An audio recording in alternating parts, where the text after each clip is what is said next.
Viewers, আমার এই ছেলে রাজাসটার বয়স 23 বছর প্লাস, 23.5 বছর।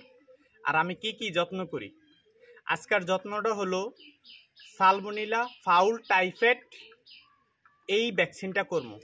সালমোনেলা ফাউল টাইফয়েড এই ভ্যাকসিনটা আমি সরকারি ভ্যাকসিন ব্যবহার করি। আর এই ভ্যাকসিনটার করার নিয়ম কি আর কতদিন পর পর দিতে হয় এই বিষয়ে বিস্তারিত বলবো।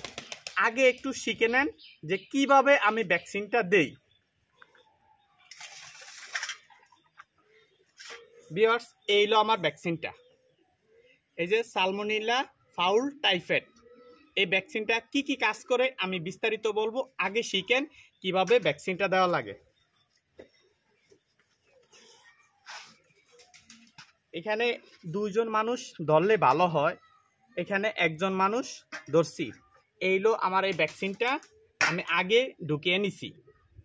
এই যে এখানে সারমার নিচে আপনি হাফ সিসি, হাফ ml বা 0.5 দিবেন। 0.5-এরও কয় হাফ সিসি, হাফ ml-এরও কয় হাফ সিসি বা হাফ সিসিরও কয় হাফ ml, আর এই দুইটারও কয় 0.5 ml। এইখানে ভিউয়ার্স, এইখানে এটা হলো একটা গেডি। আমরা ওই যে মুরগির গোস্ত বা মুরগির গেডি খাইতে গিয়ে দেখি না, ওই গেডির উপরে চামড়াটা, এই যে চামড়াটা। তো এই চামড়াটা আমরা এইভাবে ধরবেন, ধরিয়া হাত দিয়ে এইভাবে একটু গুতা দিবেন। গুতা দিলে এখানে একটা খোরল হইব, এই খোরল বরাবর আপনি সিরিজটা ঢুকিয়ে দিবেন। এই যে খোরল বরাবর সিরিজটা ঢুকিয়ে দিবেন।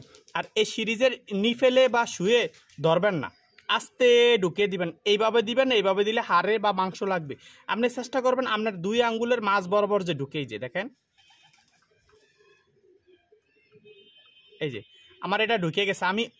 আপনি উদ্দেশ্য পাবেন ঢুকানোর পর, আপনি উদ্দেশ্য পাবেন যে আপনার সিরিজের সুইটা ঢুকছে কিনা। এই যে বিয়াস একদম সুন্দর দিতে পারবেন। এইভাবে আপনি হাঁসের ভ্যাকসিনগুলা, রাজহাঁসের ভ্যাকসিনটা দিতে পারবেন।